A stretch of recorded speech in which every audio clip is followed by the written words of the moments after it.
Tonight, I have the pleasure of doing a little interview here with Caspar Poyck.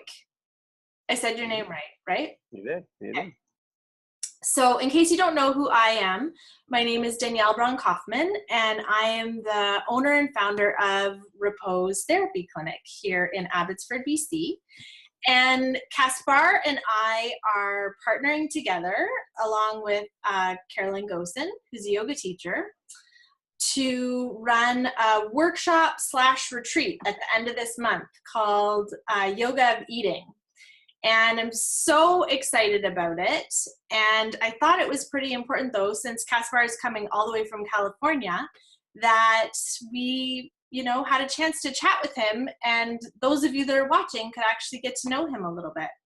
So Caspar is a therapist who specializes in digestive psychology. And he's actually coined the term digestive psychology.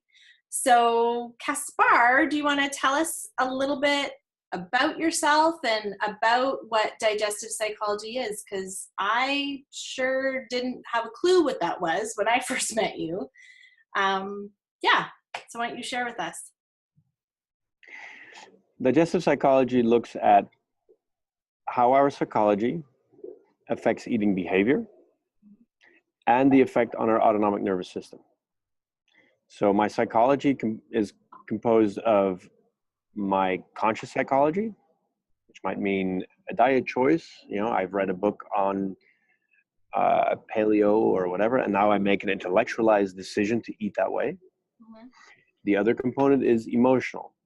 A lot of people do emotional eating. People eat out of loneliness, out of sadness, out of guilt, out of anger, whatever it might be. Mm-hmm. So the behavior is split up in basic terms in two ways: intellectual eating or emotional eating. So that's the behavioral component of digestive psychology. Okay. And the other, perhaps even more important component, is the effect of those thoughts and emotions on your autonomic nervous system. Mm-hmm. In other words, if I get scared, my heart rate goes up and my adrenaline gets a squirt and my blood pressure goes up. Mm-hmm. I'm perceiving something in the world that I perceive as a danger, and my body has a very physical, real reaction to that. Okay, well, if I live with a lot of anxiety in my life, that will express itself in my body. Mm-hmm. Therefore, that will affect my digestive response and the whole way that my body processes food. Right. So if I have anxiety that, first of all, drives me to eat a particular way, say my original wound is not being good enough, and out of that comes that I want to really strive to be as best as I can. Well, from that will come an anxiety. Mm-hmm. Maybe one of my ways that I want to be better is by having a very strict idea about my diet. I'm going to really stick to it, and I'm going to be really good about it. Mm-hmm.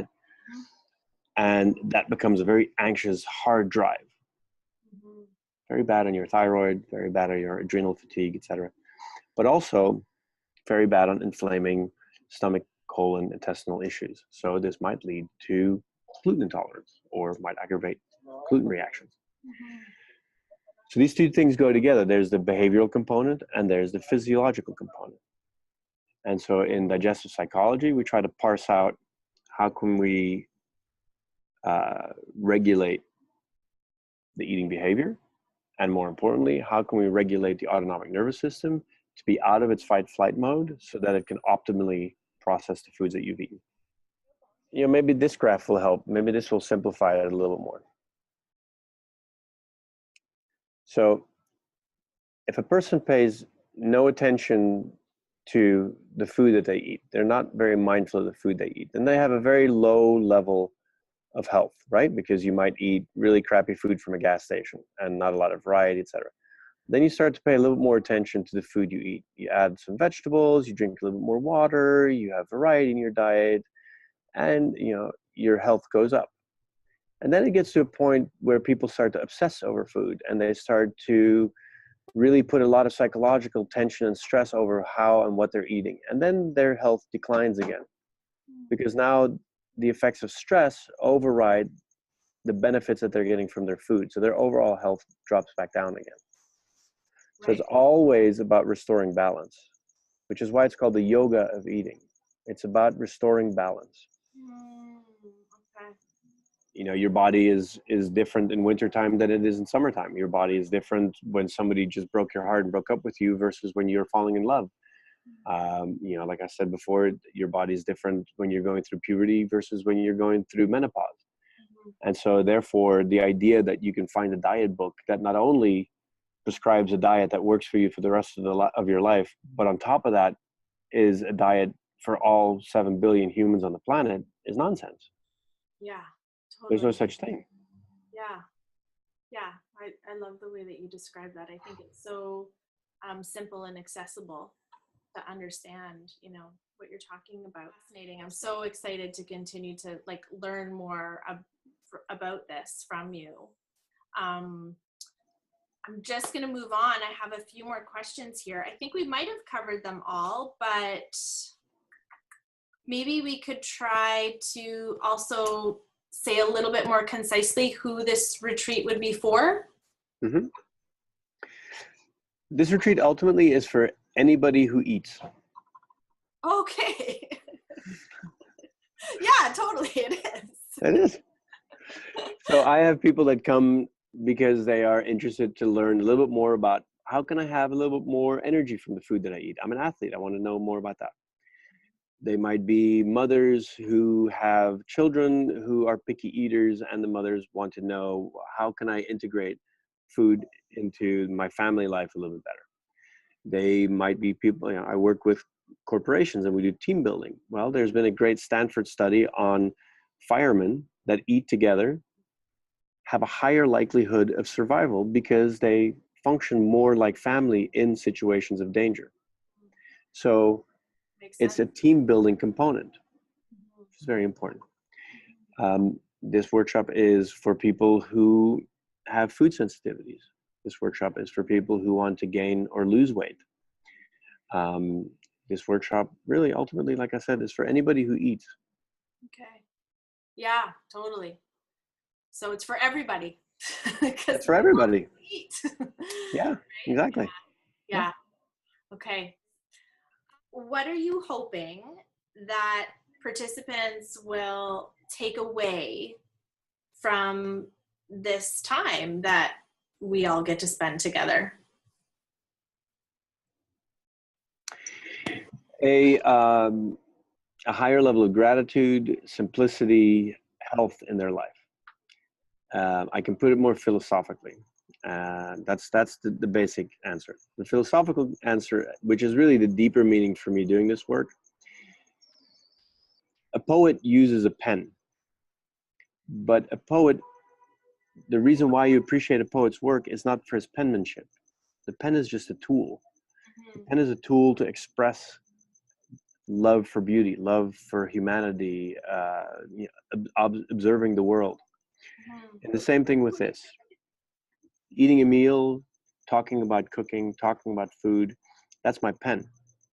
That is not the actual work. The actual work is trying to bring people back together to accepting themselves, to loving themselves, to accepting their family, their community, the world at large, to participate on a different level, really to shine the spotlight on the simplicity and the beauty of the simplicity in life. I find so many people preoccupied with the things outside of themselves, and it's not leading to happiness. And we are not focused on the things inside of our bodies, inside of ourselves, which is where the answer is. And those are the things that are free. You know, I have people that come on workshops and they'll brag to me about how expensive their house is, and they'll brag about how expensive their car is, and they'll brag about how expensive their shoes are. And then they'll say, oh, by the way, I found this great all-you-can-eat deal, $4.99, all-you-can-eat lunch. Wow.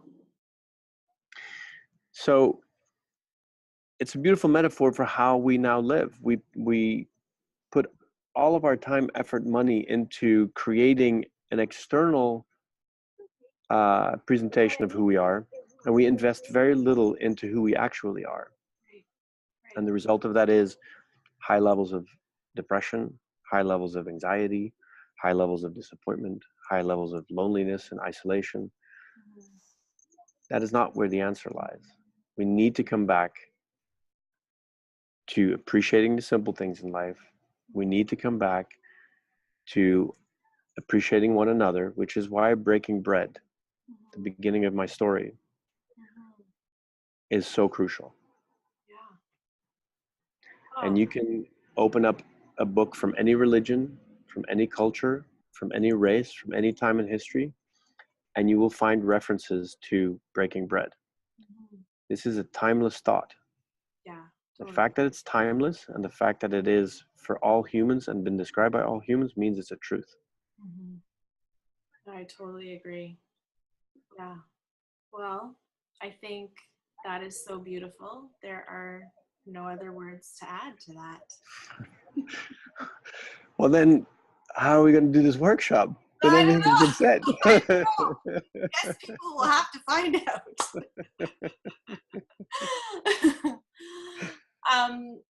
Thank you for taking the time to hop on and do this interview so that people can see your face and hear your voice and hear your heart, most importantly. Like I've already I'm really excited to come up to Canada and spend the weekend with you all. I'm really excited. I'm so excited. I think it's going to be amazing. And I'm excited for anybody who wants to join us. So come join us. If you're out there, come join us. We got room. Okay. So, beautiful. Okay. All right. I'll see you in 2 weeks.